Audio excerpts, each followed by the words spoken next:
పూర్తి వివరాలకు చదవండి రేపటి అక్షర శిల్పం దినపత్రికలో.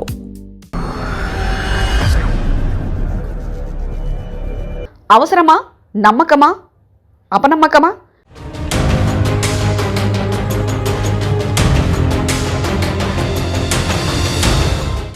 వ్యూహకర్తలు లేకపోతే ఇక కష్టమేనా టీడీపీ, వైసీపీ, జనసేన పార్టీలకి?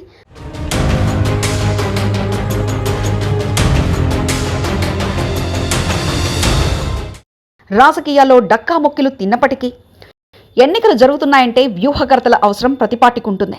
రాజకీయాల్లో డక్కాముక్కిలు తిన్న పార్టీ అధినేతలు అనుభవం, వ్యూహాల పేరుతో వారు కూడా ఎన్నికల వ్యూహకర్తలపైన ఆధారపడుతున్నారు. అంటే వీరి ప్లానింగ్ సక్రమంగా లేకనా? జనం నాడి గతంలో మాదిరిగా పట్టుకోలేకపోతున్నారా? జనరేషన్ గ్యాప్తో ఈ సమస్య వచ్చిందా అన్న ప్రశ్నలు పక్కన పెడితే ఎన్నికల్లో అన్ని పార్టీలకు స్ట్రాటజీలు అవసరం మాత్రం ఉందని అంటున్నారు. అందుకోసం వందల కోట్ల రూపాయలు వెచ్చించడానికి కూడా పార్టీలు సిద్ధమవుతున్నాయి. ఇదొక తెలుగు రాష్ట్రాల్లోనే కాదు, దేశంలోని అన్ని పార్టీల పరిస్థితి అలాగే ఉంది. పశ్చిమ బెంగాల్లో మమతా బెనర్జీ కూడా శాసనసభ ఎన్నికల్లో ప్రశాంత్ కిషోర్ను ఎన్నికల వ్యూహకర్తగా నియమించుకొని మూడోసారి విజయం సాధించారు.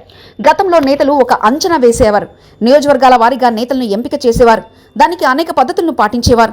సామాజిక వర్గంతో పాటు ధనంతో పాటు పట్టు నేతలకుందా అని పరిశీలన చేసి టికెట్ ఇచ్చేవారు. కానీ ఇప్పుడు జనం మూడు మారింది. ప్రజలు ఏం కోరుకుంటున్నారో, ఎవరిని తమ నేతగా భావిస్తున్నారో కూడా తెలియని పరిస్థితి ఉంది. సంక్షేమ పథకాలతో పాటు చేసిన అభివృద్ధి కూడా ఏమాత్రం పనిచేయడం లేదని గత కొన్ని ఎన్నికల ఫలితాలు తేల్చి చెప్పాయి. జనం మూడును బట్టి అభ్యర్థుల ఎంపిక చేయాల్సి ఉంది. అది ఒక్కరి వల్ల కాదు, అందుకు టీం అవసరం. సర్వేలో అంతే ముఖ్యం. జనాభిప్రాయానికి అనుగుణంగా అభ్యర్థులను ఎంపిక చేస్తే అధికారానికి దగ్గరవుతామన్న నమ్మకం ఇటీవల పార్టీ నేతల్లో పెరిగిపోయింది. అందుకే ఎన్నికల వ్యూహకర్తలకు డిమాండ్ పెరిగిపోయింది.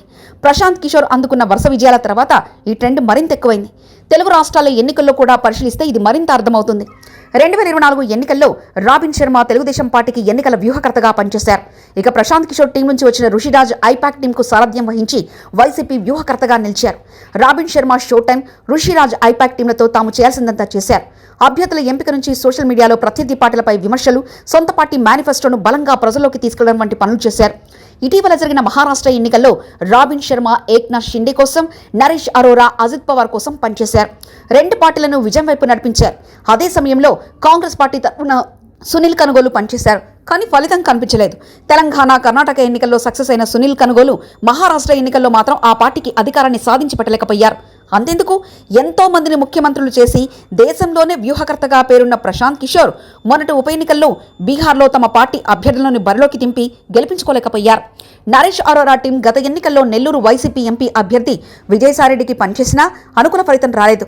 అంటే ఒక విషయం మాత్రం బాగా అర్థమవుతుంది, కేవలం వ్యూహకర్తలతోనే గెలవాలనుకుంటే కుదరదని కూడా ఎన్నికల ఫలితాలు తేల్చి చెప్పాయి.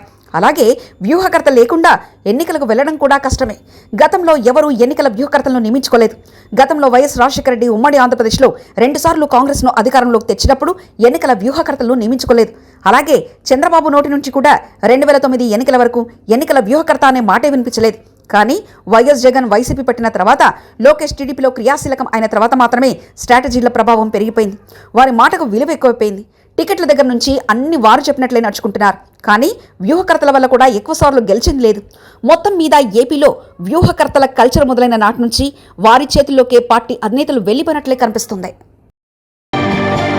మరిన్ని కథనాల కోసం సబ్స్క్రైబ్ చేసుకోండి మీ అక్షర శిల్పం.